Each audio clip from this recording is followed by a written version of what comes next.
تو میں مریم بیوی سے بھی پوچھنا چاہتا ہوں، بصد احترام بڑی بہن ہے ہماری، آپ نے جو کل جلسے میں جس طریقے سے جج صاحبان، چیف جسٹس صاحب اور ان سب کے نام لیے ہیں، آپ سے سوال یہ ہے، بالکل آپ سوال کریں، عدلیہ پہ بھی سوال اٹھائیں، تھوڑا سا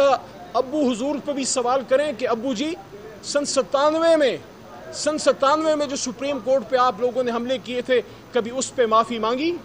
کبھی اس پہ آپ کو جو ہے شرمندگی کا احساس ہوا؟ یہ آپ لوگوں کا کام صرف یہ ہے کہ پارلیمان میں کھڑے ہو کے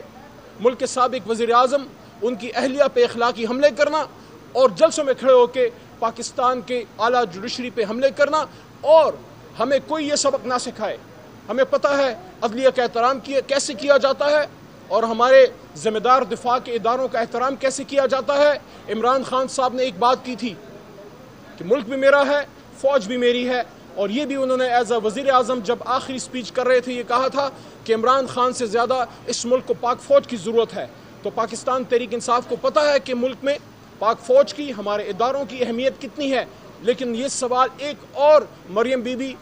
اور شہباز شریف صاحب، کبھی آپ نے اپنے گریبان میں جھانکا ہے کہ سابق وزیر اعظم جناب میاں محمد نواز شریف صاحب نے، میرے خیال میں گجرانوالہ کا جلسہ تھا، جب اس میں سابق چیف آف آرمی سٹاف اور ذمہ دار لوگوں کے خلاف جو انہوں نے گفتگو کی تھی، کیا وہ ایک سابق وزیر اعظم کے شایع نشان تھی؟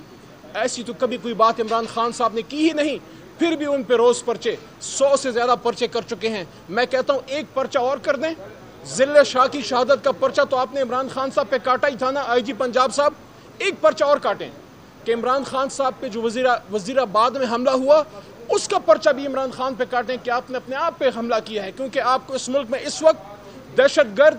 غدار